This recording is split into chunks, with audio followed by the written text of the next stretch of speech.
An age-old question continues to plague the NBA today, and that question is, who is the best player in the league? Throughout history, we have seen NBA greats rise to the top and dominate the rest of the league. These players became the greatest players of not only their eras, but of all time. From George Mikan's rise to one of the first great historical players in the 50s, to the legendary battles between the late Bill Russell and Wilt Chamberlain in the 60s. Kareem's chokehold on the league as the best player in the 70s, and as more of the modern NBA began to take shape, all-time greats like Larry Bird, Magic Johnson, and Isaiah Thomas ushered in a new age of basketball in the 80s. This only led to Michael Jordan, and to a lesser extent, Hakeem Olajuwon's dominance over the entire 1990s. But at the turn of the century, we started to see new faces take hold of the league forever and leave their impression upon us as fans. This was highlighted by no other than Shaquille O'Neal and Kobe Bryant's utter dominance in the early 2000s that left little room for competition to the likes of Tim Duncan and others soared to all-time great status. Yet while all of this was happening, just a kid at this point named LeBron James had entered the league. Straight out of high school, he immediately made a massive impact in the game. From winning Rookie of the Year, even though Carmelo should have won it, but that's a story for a different day, to becoming the youngest superstar ever to lead his team to the finals, to dominating the league for the next 20 years. But if you're watching this video, you know the story of LeBron. Hell, everyone knows the story of LeBron. Even non-basketball fans know him. He became an icon not only to basketball, but a living legend who seemed to have the power to deny Father Time. Although many greats have risen and even beaten LeBron in the league over most of his 20-year career, he has been unanimously considered one of the best players in the league and vaulted himself into all-time conversations at even an early age. The likes of Dirk, Kawhi, and Curry have bested him, and the likes of Durant and Harden have seemingly become better scorers all time, even though LeBron now holds the record for the most points in his career. But through it all, he has remained the face of the NBA. The biggest threat to his throne has been none other than Stephen Curry, who might just be the most impactful player on the style of basketball of all time. Yet with LeBron being nearly 40 years old and Curry not far behind him at 35, the future remains uncertain. Yet it seems the league is more talented than ever, and under the noses of King James and Chef Curry, new greats have risen. Players who have all-time ability and have made all-time great playoff runs. None other than the two-time MVPs, Finals MVPs, and champions of the league, Giannis Antetokounmpo and Nikola Jokic, or the Greek Freak and the Joker. Not amazing players right when they came in the league. They had to grow. But that right there is the most interesting and exciting NBA story of the next half decade. Joker and Giannis, they both have 2 MVPs. They both have 1 title. They both have 1 all-time playoff run. They both have 1 finals MVP. 2 28-year-olds in their prime. Go get it. That should be the rivalry of the next half decade. With the 15th pick in the 2013 NBA Draft, the Milwaukee Bucks select Giannis Antetokounmpo from Athens, Greece. He last played for Fil Athleticos in Greece. With the 41st pick in the 2014 NBA Draft, the Denver Nuggets select Nikola Jokic from Sombor, Serbia. He last played for Mega Vizura in Serbia. What kind of basketball player are you? I'm an all-around player. I can jump, I can shoot, I can pass the ball. I can do everything in the court. How do you feel like you're playing so far? Yeah, that's my play, shoot, I play low post, I do everything, the screaming, something like that, it's good. I'm glad to be here, and I'm doing what I do in my country, in my place. Antetokounmpo! How's that even possible? A one-man wrecking crew. Denied by Giannis. On the biggest stage you can have in the NBA, Giannis hits the game winner. He's an all-star. Led by Nikola Jokic and his 8 triple-doubles. And the Joker is a first-time All-Star in his 4th NBA season. And he joins us now. Congratulations, Nikola, on the All-Star nod from the coaches. Thank you. Thank you, guys. Thank you. It means a lot. Thank you a lot. Giannis has been the most dominant player in the league. The best player on the best team. He believes that he's the best player in the game. He wants it. Finishes ferociously. He's carried his team to greatness.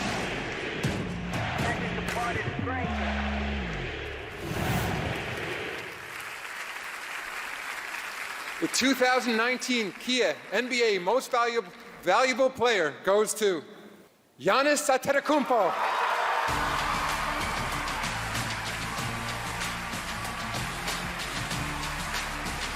The 2020 Kia Most Valuable Player is Giannis Antetokounmpo. Nikola Jokic is this year's Kia Most Valuable Player. Congratulations, Nikola.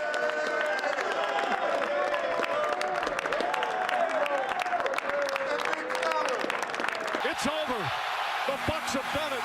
The long wait has ended. After a half century, the Milwaukee Bucks are NBA champions once again.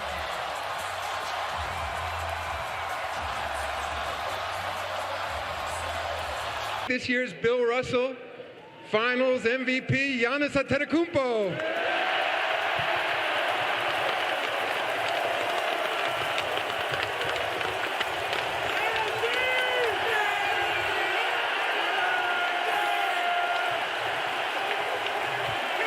Nikola Jokic, look, I'm going to have to go back through the record books to double check on this and make sure, but I believe this is the first time in NBA history that a Kia MVP honor has been given out at a Serbian horse stable. I think it's the first time. I think it's the first and only time. It's over. At last, the long wait is over. After 47 years, the Denver Nuggets can finally call themselves NBA champions. This year's Bill Russell Finals MVP goes to Nikola Jokic.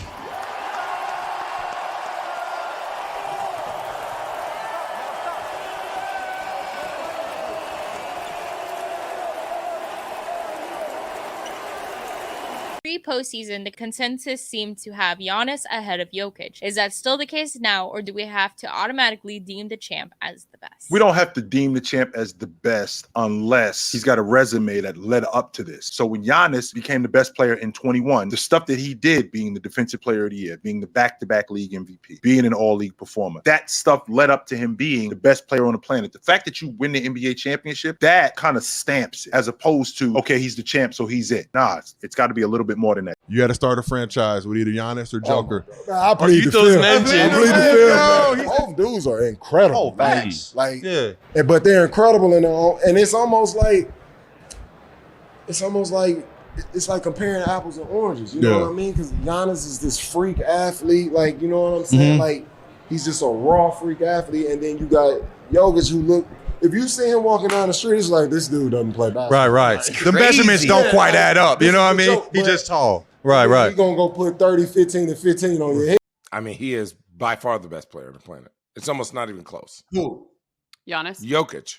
No, you're wrong. No. Jokic is not the best player on the planet. What? Bro, what are you talking about, man? Yo, what is up, everybody? Welcome back to another episode of NBA Now. It's your boy Dom, and we are going to get right into things here today. So hopefully you guys did enjoy the intro. I tried to kind of make it as dramatic as possible. But yeah, obviously today we are going to be talking about who I think is the best player in the league. Now, it's a tough question, right? Obviously, you have the main two, I think, which is Jokic and Giannis, who we're really going to deep dive here in a minute. But I think there's other guys who kind of have a case. There's guys like Steph Curry, who, although I said, he's 35, he just, was in MVP conversations the last few years. He just won a championship and is only a year removed from that. He is still at the top of his game. And although he might not be unanimous MVP Stephen Curry anymore. He is still by far one of the best players in the league, and I think is certified himself in this conversation. I think when you're talking the best player in the league, it usually is going to boil down somewhere between 3 to 6 players, I think, depending on when you are.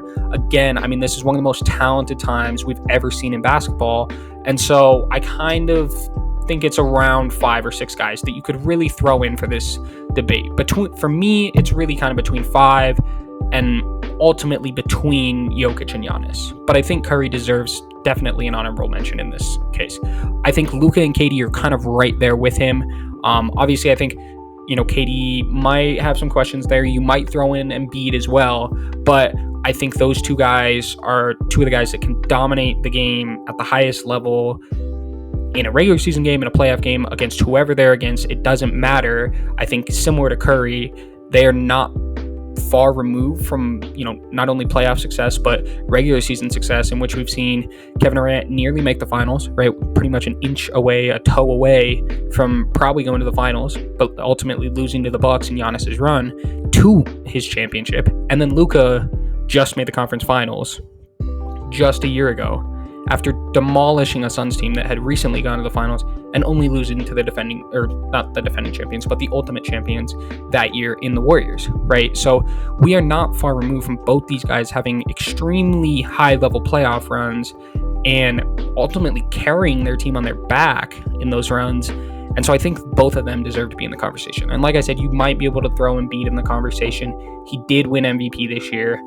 Personally, I just don't think he's on the level of these other 5 guys at this time. So shout out to him for getting his MVP, even though I think it should have gone to Jokic. You might call my Nuggets bias there, but I just don't think he's on the level of these other 5 guys at this point in time. And obviously, I think without mentioning, you have to mention LeBron. LeBron is still, about a top 10 player in the league, but as we've seen over the last, say, 3 to 6 years, his defense has started to decline. He's not exactly what he was in the 2016 finals, right? He's not Miami Heat LeBron athletically anymore. He still has the IQ. He's developed more of an outside shot. He's still won a championship with the Lakers in the last 5 years. And so that's all stuff to consider, but I do think he's just not quite in that conversation like he was. He's still the face of the league, don't get me wrong. When you think NBA, you think LeBron James, you think Steph Curry, and then you think some of these guys I'm throwing out. But those are your main 2 when you think face of the league, just not best player. So I think that should be stated as well. But when we get to the meat and potatoes, it's Nikola Jokic, it's Giannis. And if you guys do want to see kind of what I think about the rest of, say the top 25, top 30, I'm not sure exactly what I'm going to do. I will be having a video kind of come out before the season on that, so make sure you guys stay tuned for that, in which I'll kind of break down why I think each player is where they're at for me personally. I know a lot of people have already done theirs over the offseason, but I do think it's an interesting time to kind of rank players because you have a lot of young guys coming up. You have a lot of vets who are still good at the top of their game, and it's kind of just a waiting and see. When is this last generation slowly going to fade out, and when is the next generation going to take hold? Guys like Anthony Edwards, John Morant, and others, right, who have shown the ability to be guys that can do it in the playoffs, can lead their team to top regular season records, and kind of look to be the next, say, faces of league potentially, right? But that's skipping over a whole group in Giannis and Jokic, right? Both the guys are 28. Like I said, both of them have a finals MVP, a historical championship run. Both of them are back-to-back MVPs. And both of them had controversy on if they should have been 3-time MVPs. So it's super, super interesting because when you look at their career paths, it's kind of similar. Now, Jokic obviously taken in the second round and Giannis taken in the first is a little bit different, but it's not like Giannis was a top pick. It's not like anybody thought he was going to be the best player in the league potentially, right? And same for Jokic. I mean, Jokic was a flyer pick in the second round, and once he got over it, was like, oh shit, this guy can ball. This guy's got something special. His playmaking, otherworldly. We got to build around him, and that's why the Nuggets ended up trading away Nurkic to keep with him. When we look at what they did last year, obviously both in MVP conversations, the runner-up and the kind of third guy there, Jokic averaged 24.5, 11 rebounds, 9.8 assists, very close to that triple-double. I was hoping you would have got it, but shot 63% from the field, 38% from 3, 82% from the free throw line. Obviously, everybody knows about Jokic and his advanced numbers and how well they fit there, and was, the engine to the offense that won the championship. And then when you look at Giannis, obviously he was injured in the playoffs, but when you look at him in the regular season, 31 points per game, almost 12 rebounds, almost 6 assists, 55% from the field, 27% from 3, 64% on the line, and one of, if not the best defensive player in the league, a guy that was in Defensive Player of the Year conversations. He's won a Defensive Player of the Year, and I do think that's kind of where you're looking differently at these two guys. Now, Giannis, I don't think is the offensive engine that Jokic is, and Jokic is nowhere near the defender that Giannis is. I think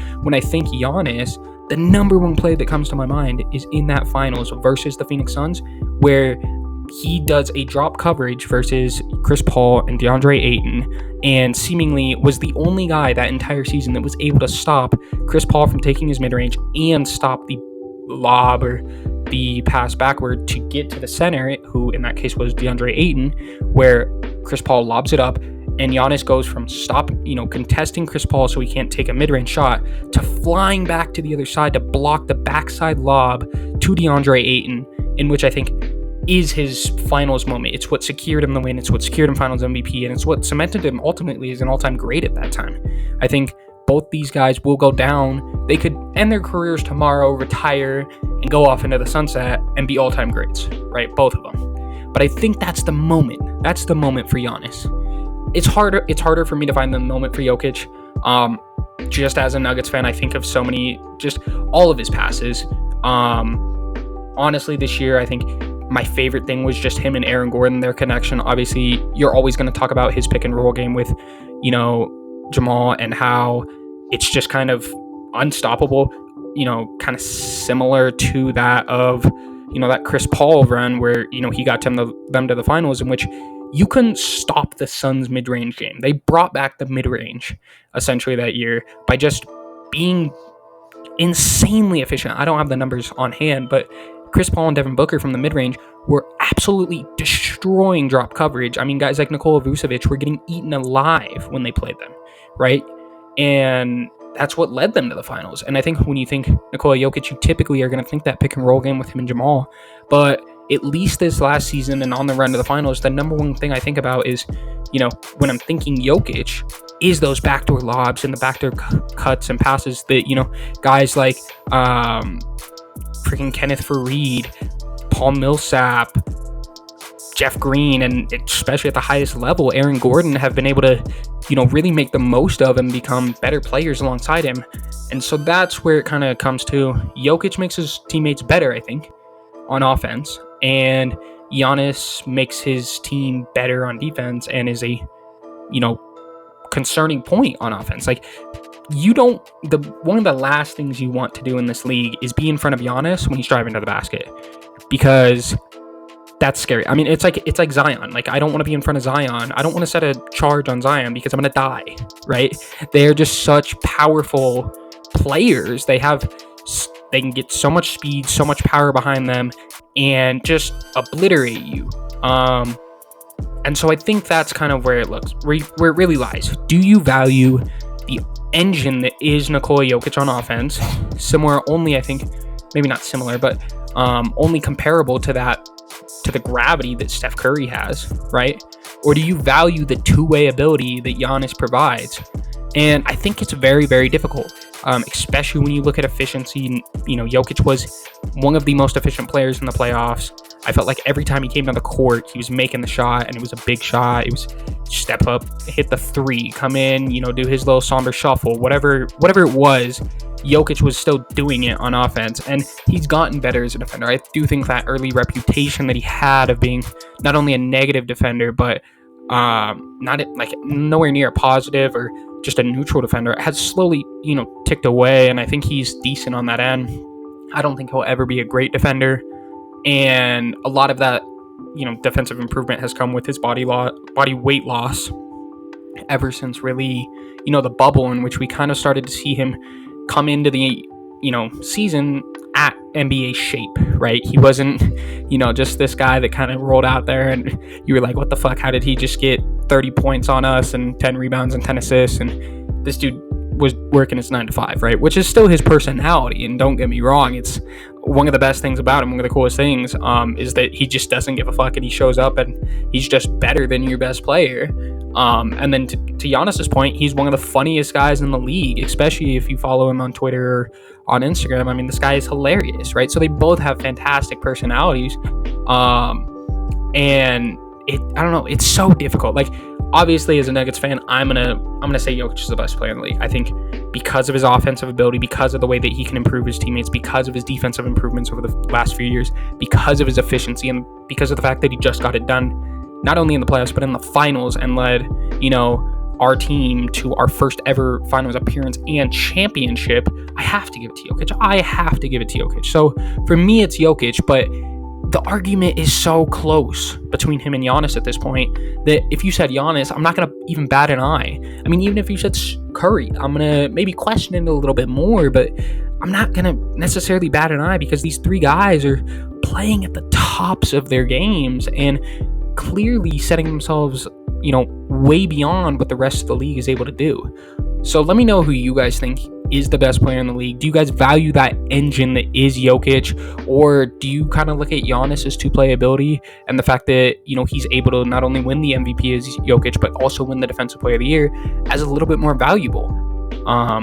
Again, I think, when you really boil it down, they've got the offensive engine that is Jokic, you've got the defensive monster that is Giannis, and the biggest separator, I guess you could say, is Jokic's playmaking and Giannis's defense. So it really kind of comes down to who you value the most. If you were starting a franchise, either one of them would be some of the best picks of all time, especially currently.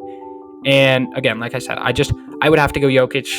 I think what he brings is just a little bit more, but I mean, it's such a close argument. So let me know who you guys think down below. Is there a different guy that I'm just not talking about enough that you guys think deserves to truly be in this conversation? Do you guys think Embiid is somehow the best player in the league? Let me know. And appreciate you guys watching. Peace out, guys. I'm going to teach you how to shoot. You cannot shoot like him. This is how you shoot. I'm walking down this road of mine, this road that I go.